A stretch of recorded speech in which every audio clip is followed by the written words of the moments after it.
أعوذ بالله من الشيطان الرجيم. بسم الله الرحمن الرحيم. وقضى ربك ألا تعبدوا إلا إياه وبالوالدين إحسانا إما يبلغن عندك الكبر أحدهما أو كلاهما فلا تقل لهما أف ولا تنهرهما وقل لهما قولا كريما واخفض لهما جناح الذل من الرحمة وقل رب ارحمهما كما ربياني صغيرا. حينما نتحدث عن الأب فإننا نتحدث عن السند الحقيقي الذي يعطي بلا مقابل، والحنان الصادق الذي يتدفق بلا حدود. أبوك أغلى من الروح والدم وأعذب ما ينطق به الفم. أبوك لن يكرره الزمان مرتين. أبوك الأمان الذي لا يعوض والركن الذي لا يسد مسده أحد. أبوك هو وسط العقد الذي بينك وبين الله وهمزة الوصل التي بين رضاه. من فقد أبوه فقد السند، ومن فقد أمه فقد الحنان كله. من فقد أبوه فقد الطعم الحقيقي لهذه الحياة. فإذا كانت الأم قد قدمتك للعالم كله فأبوك قدم العالم كله بين يديك. إذا كانت الأم منحتك الحياة فأبوك علمك كيف تعيش هذه الحياة. إذا كانت الأم حملتك في بطنها 9 أشهر وحملت عنك المسؤولية فأبوك علمك كيف تحمل هذه المسؤولية. إذا كانت الأم تفتخر بأنك لست جائع فأبوك يعلمك كيف لا تجوع. إذا كانت الأم منبع الحنان فأبوك منبع الأمان. إذا كانت الأم مدرسة فأبوك مديرها ومؤسسها.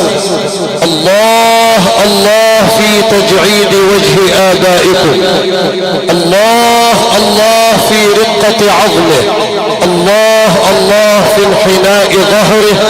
إما يبلغن عندك الكبر أحدهما أو كلاهما فلا تقل لهما أف ولا تنهرهما.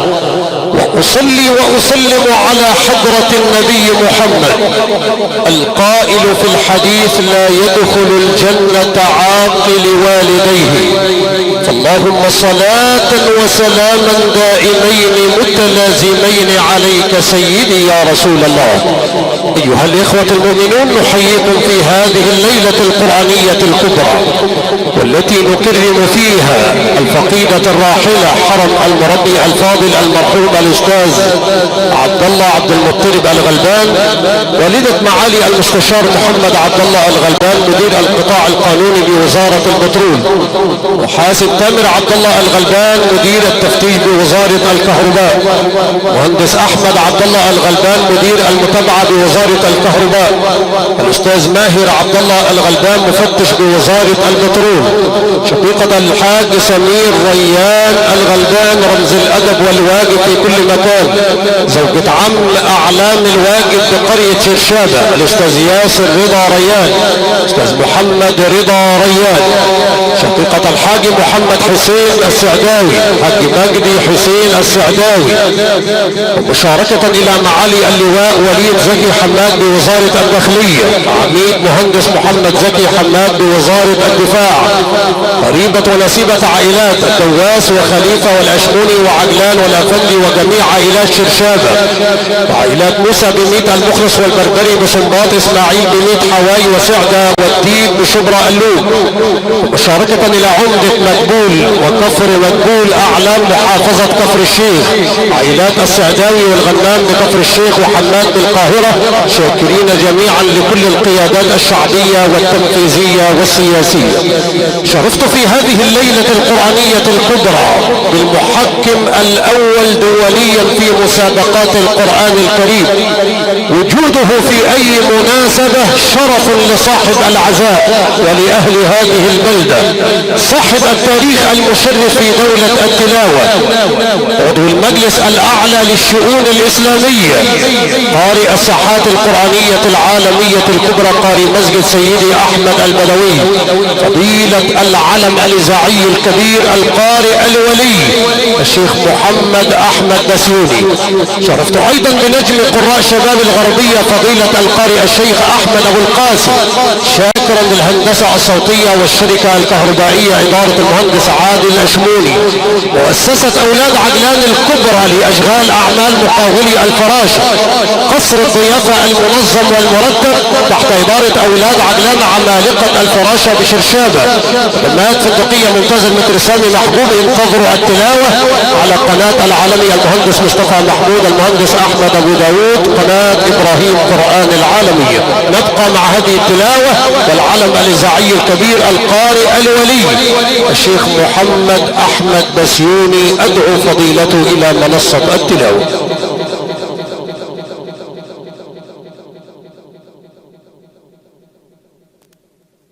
أعوذ بالله من الشيطان الرجيم.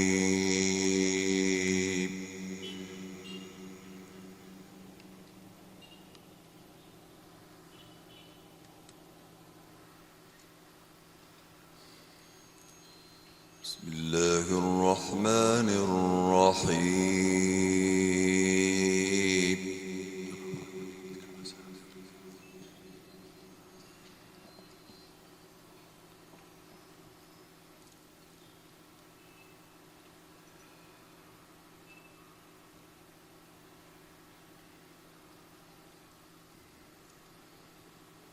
إن هذا القرآن يهدي للتي هي أقوم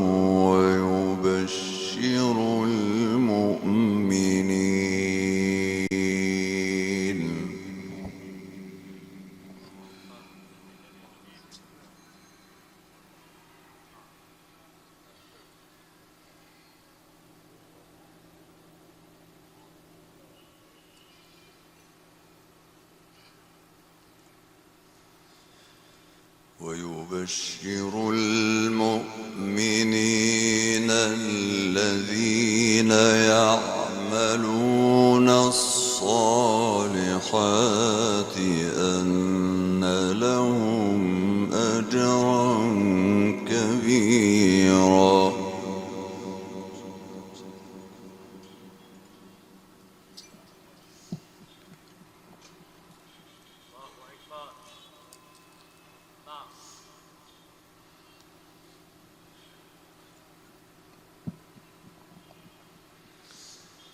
وأن الذين لا يؤمنون بالآخرة أعتدنا لهم عذابا أليما.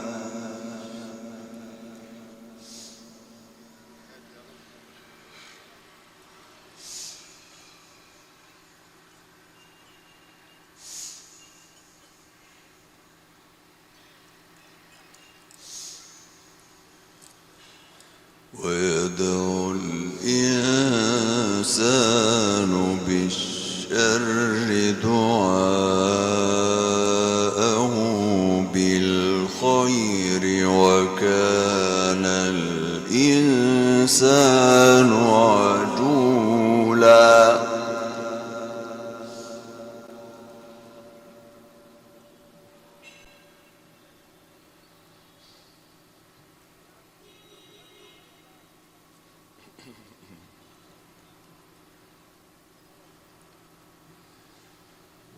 بسم الله الرحمن الرحيم.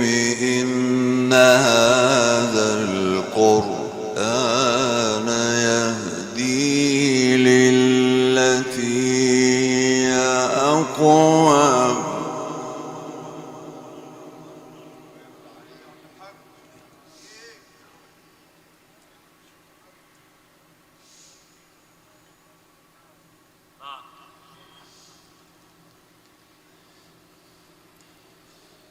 يهدي للتي هي أقوم ويبشر المؤمنين الذين يعملون الصالحات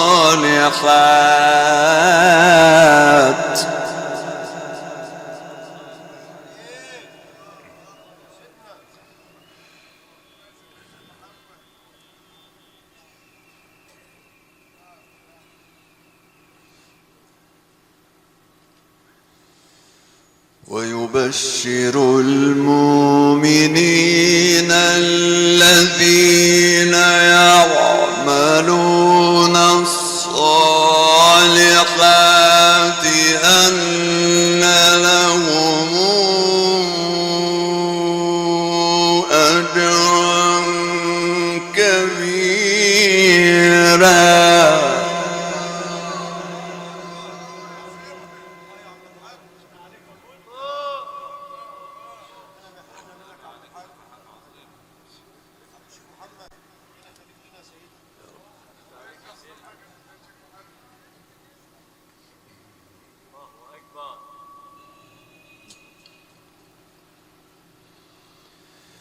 إن هذا القرآن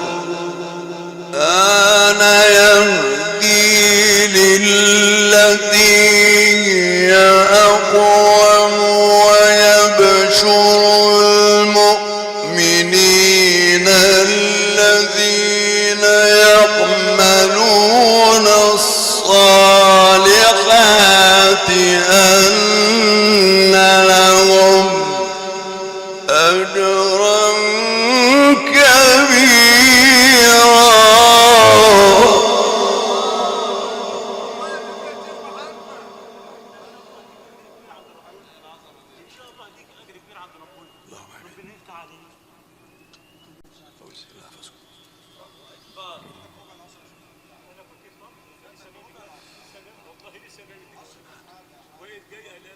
الحمد لله.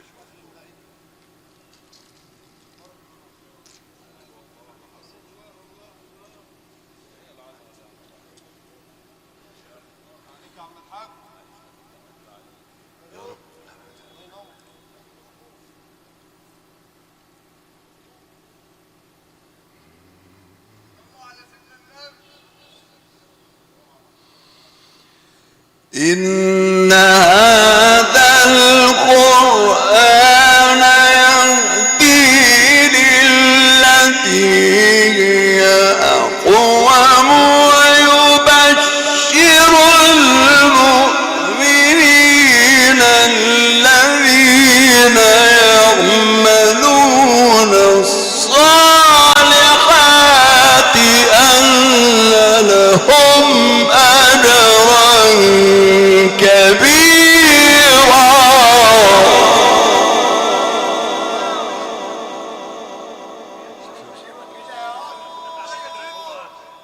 وحياة النبي عشان خاطر القرآن ربنا هيكرمك في الدنيا وفي الآخرة يا رب إن شاء الله.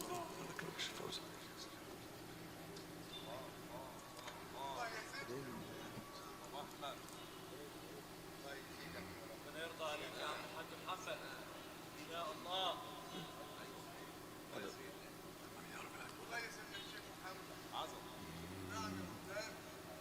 وأن الذين لا يؤمنون بالآخرة أعتدنا لهم عذابا أليما.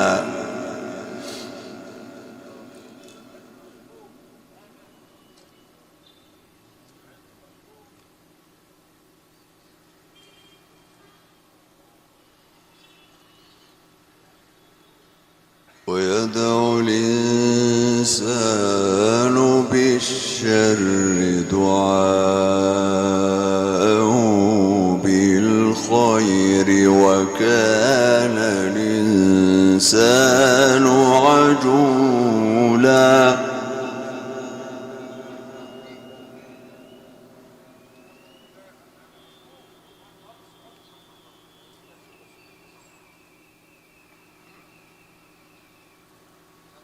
وجعلنا الليل والنهار آيتين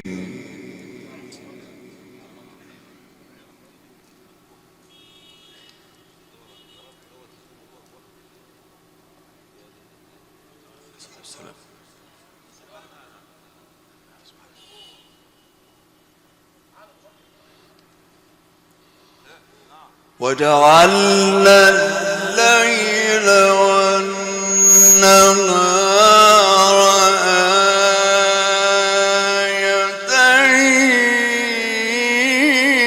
آيتين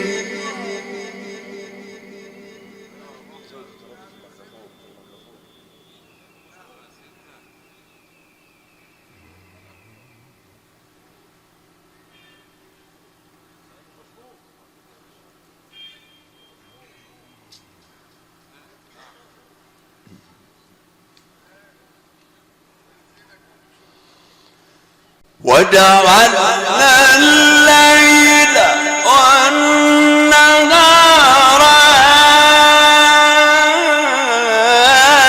آيتين فمحونا آية الليل وجعلنا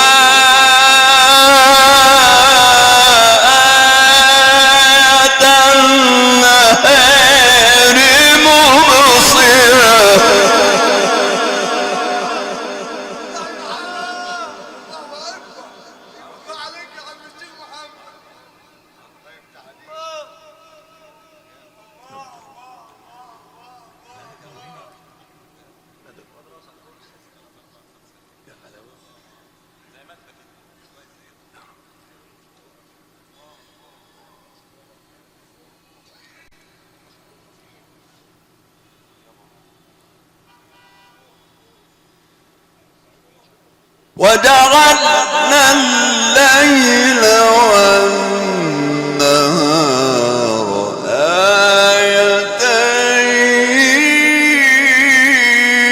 آيتين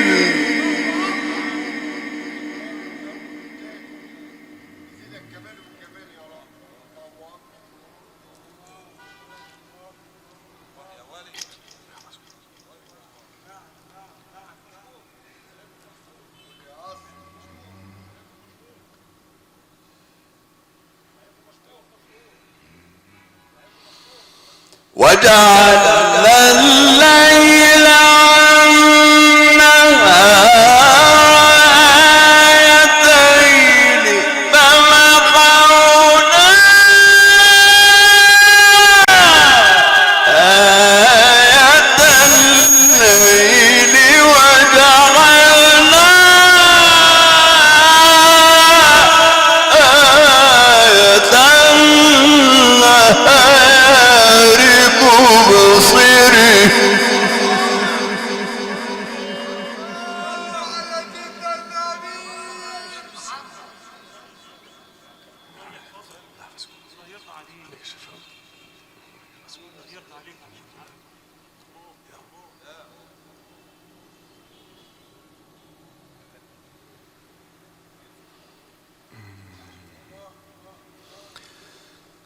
وجعلنا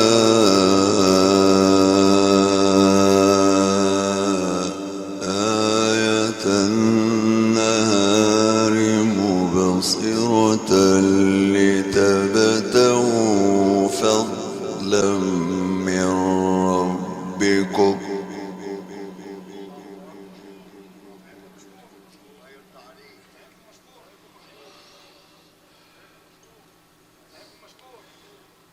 لتبتغوا فضلا من ربكم ولتعلموا عدد السنين والحساب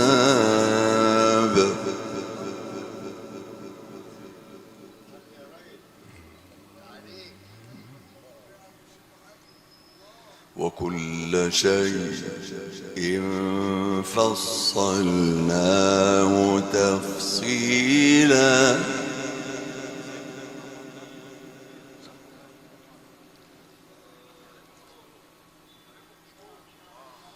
وكل شيء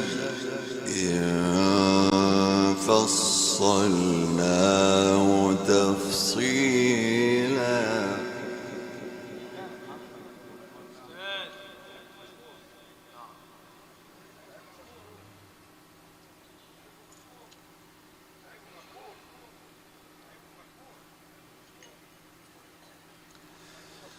وكل إنسان ألزمناه طائره في عنقه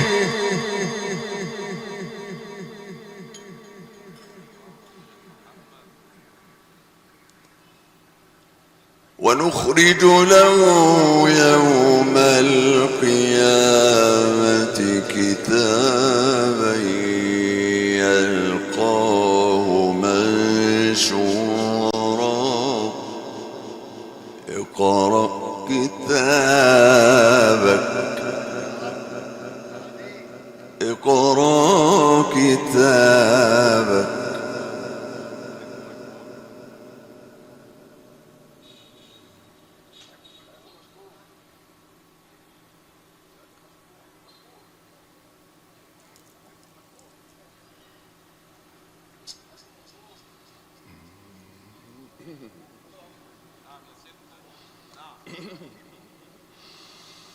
وكل إنسان ألزمناه طائره في عنقه ونخرج له يوم القيامة كتابا يلقيه منشورا اقرأ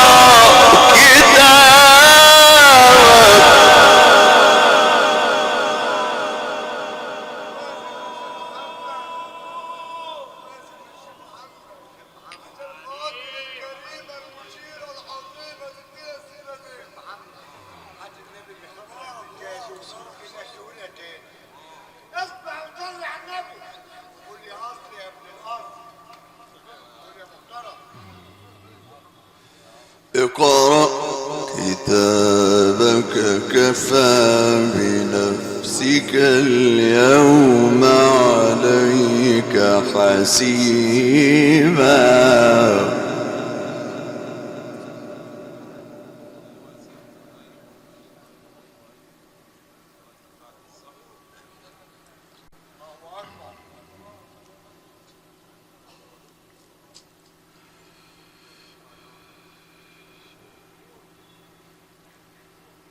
اقرأ كتابك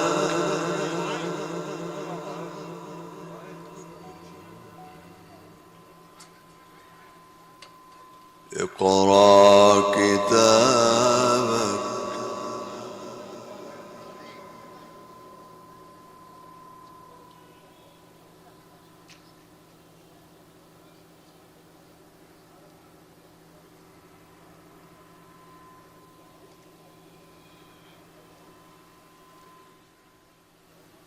اقرأ كتابك كفى بنفسك اليوم عليك حسيبا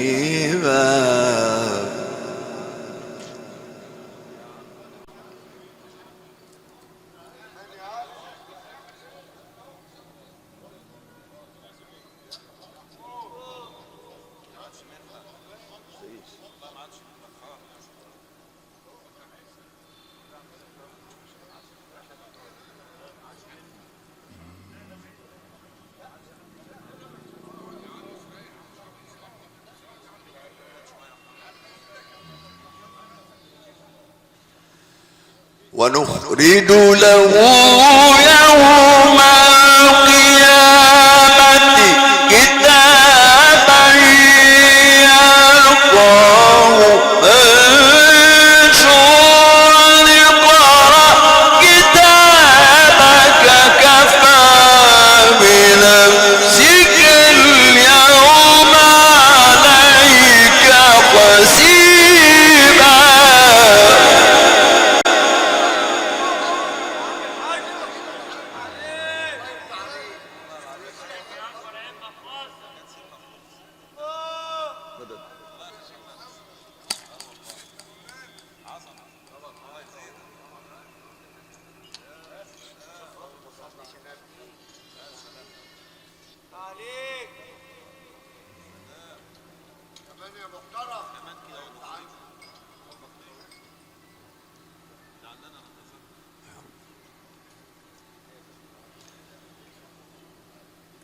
وكل إنسان ألزمناه طائره في عنقه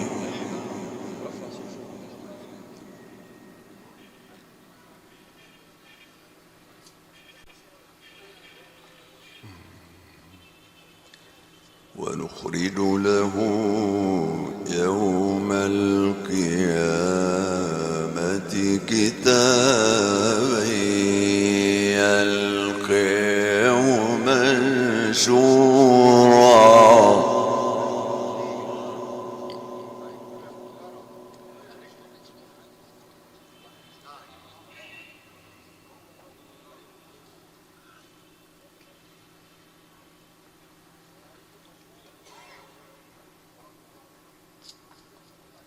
اقرأ كتابك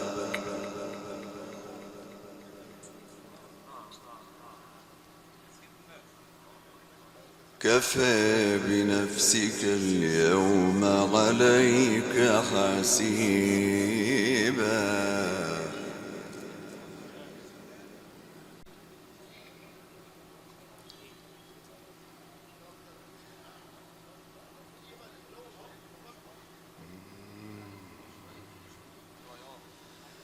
ونخرج له يوم القيامة كتابا يلقاه منشورا اقرأ كتابك كفى بنفسك اليوم عليك حسيبا.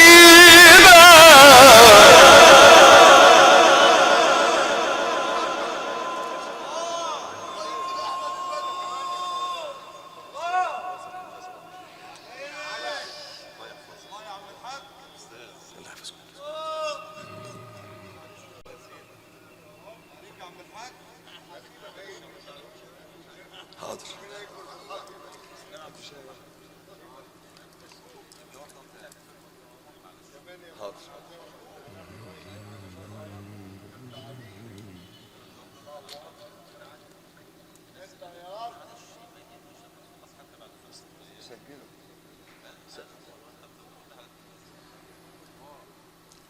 وكل إنسان ألزمناه طائره في عنقه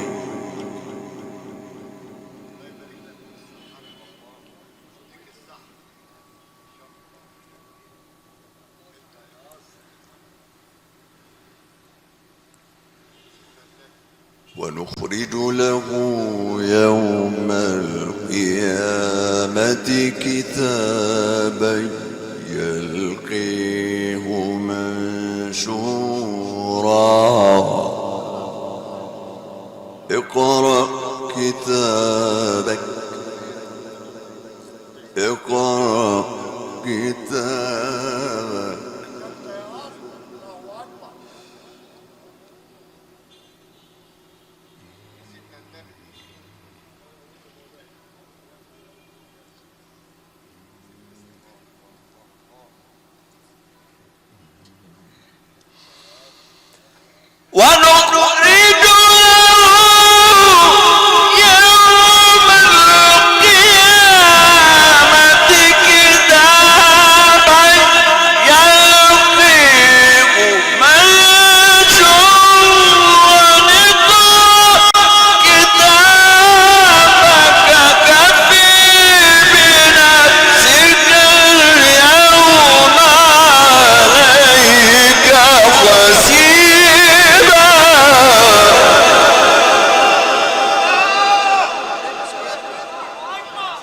القرآن نزل عشان عم الشيخ محمد بالسنة يقرأ.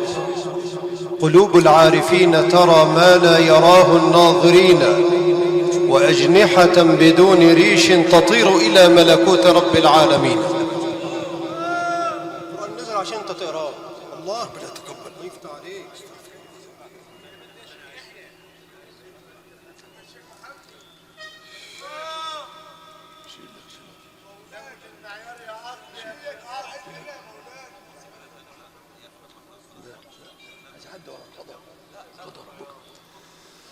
من اهتدى فإنما يهتدي لنفسه، ومن ضل فإنما يضل عليها، ولا تزر وازرة وزر أخرى، وما كنا معذبين حتى نبعث رسولا.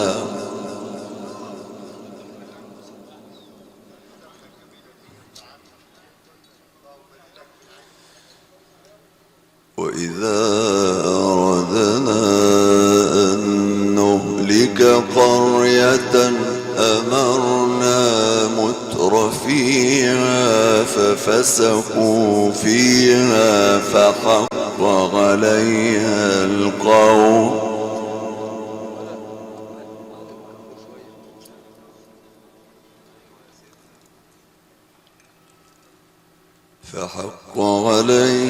القول فدمرناها تدميرا. وكم أهلكنا من القرون من بعد نوح، وكفى بربك بذنوب عباده خبيرا بصيرا.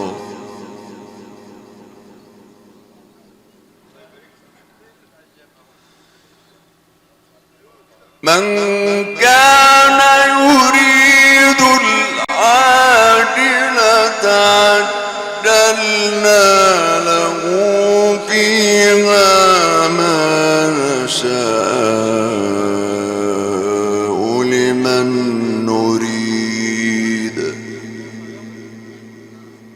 ثم جعلنا له جهنم يصلاها مذموما مدحورا.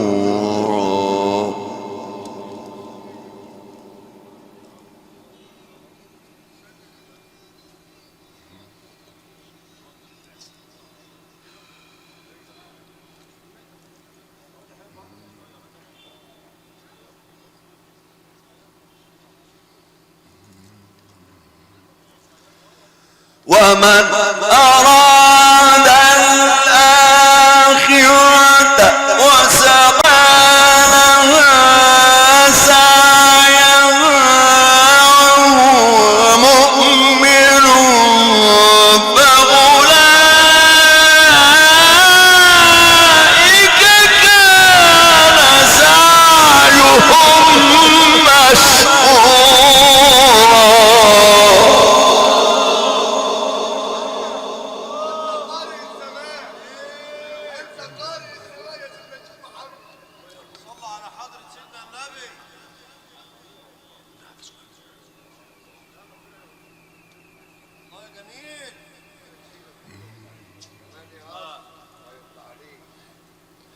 ومن أراد الآخرة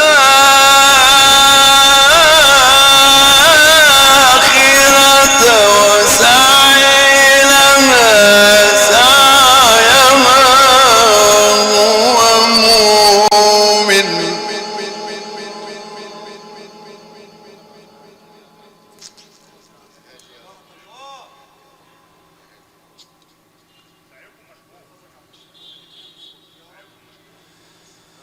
وسعي لها سعيها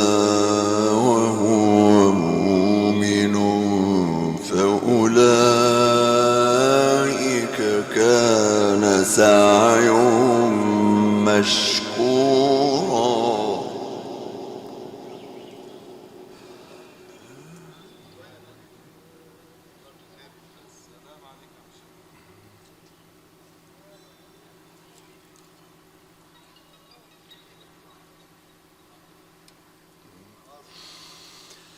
ومن أراد الآخرة سعي لها سعيها وهو مؤمن فأولئك كان سعيهم مشكورا.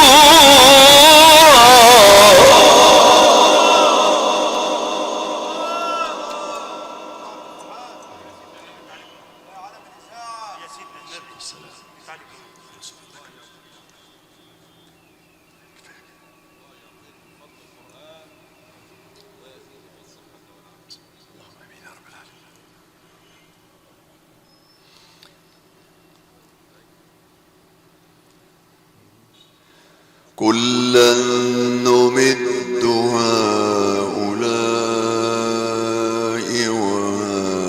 وهؤلاء من عطاء ربك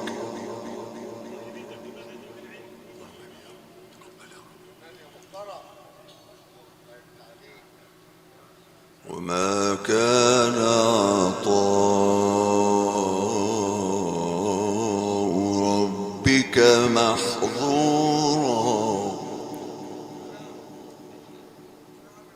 انظر كيف فضلنا بعضهم على بعض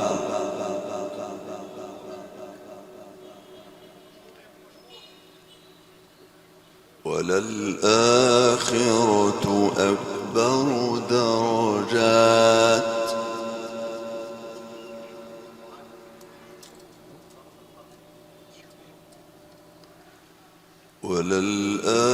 وللآخرة أكبر درجات وأكبر تفضيلا.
لا تجعل مع الله إلها آخر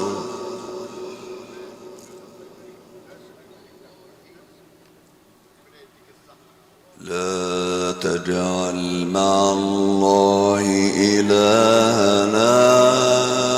آخر فتقعد مذموما مخذولا.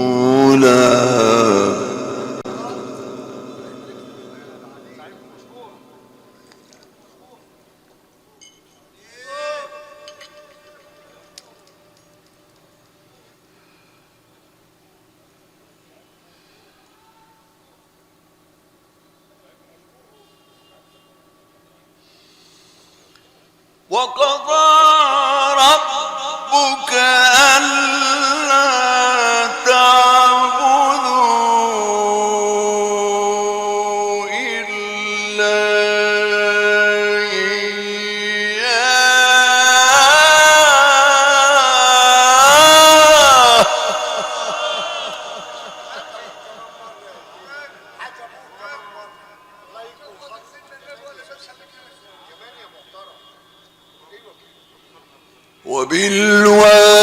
وبالوالدين إحسانا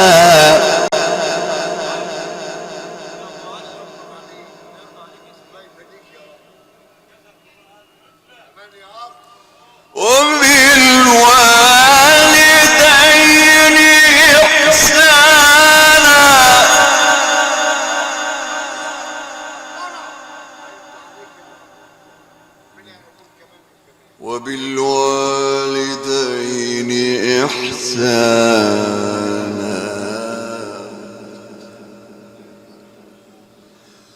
وقضى ربك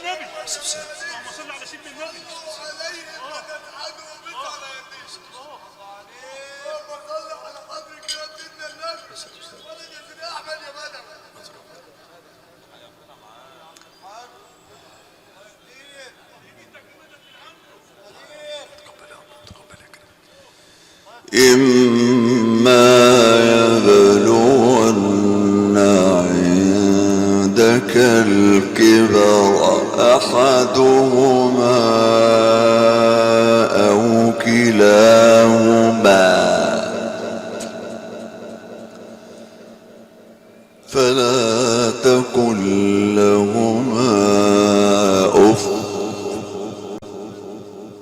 ولا تنهرهما وقل لهما قولا كريما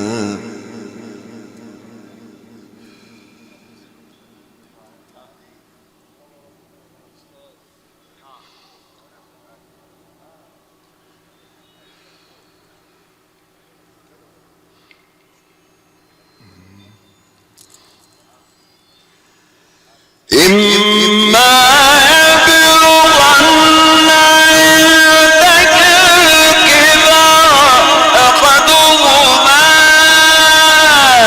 أو كلاهما فلا تقل لهما أف ولا تنهرهما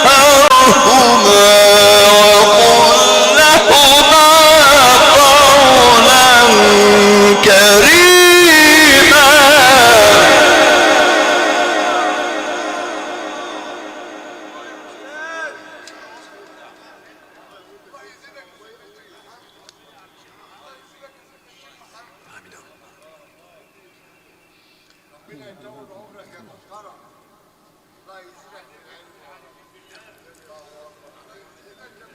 واخفض لهما جناح الذل من الرحمة وقل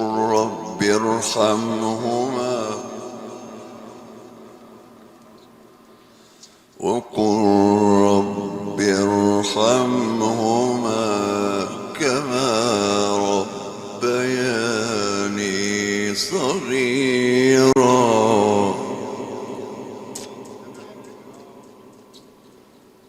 وقضي ربك ألا تعبدوا إلا إياه وبالوالدين إحسانا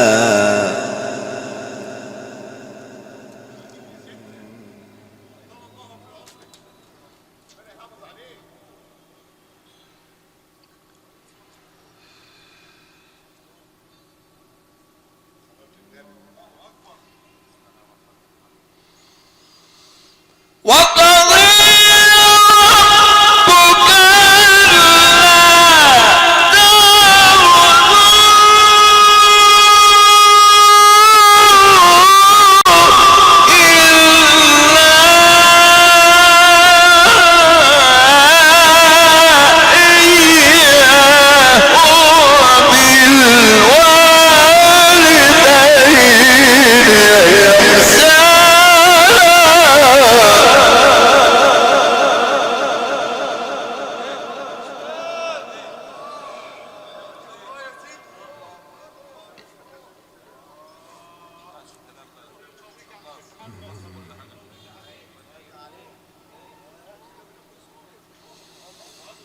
إما يبلغن عندك الكبر أحدهما أو كليهما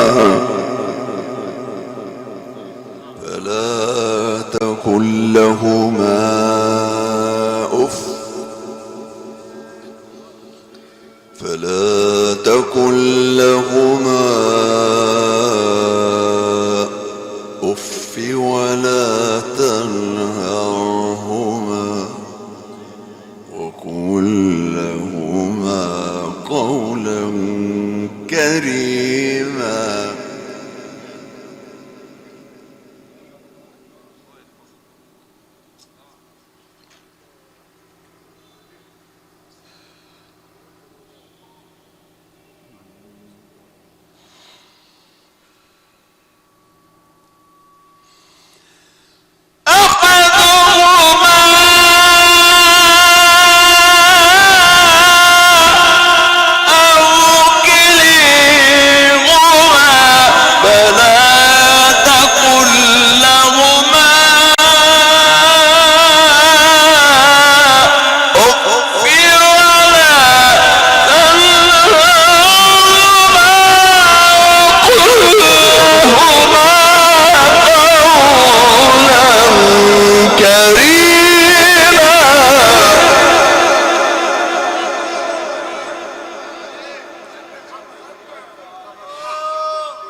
واخفض لهما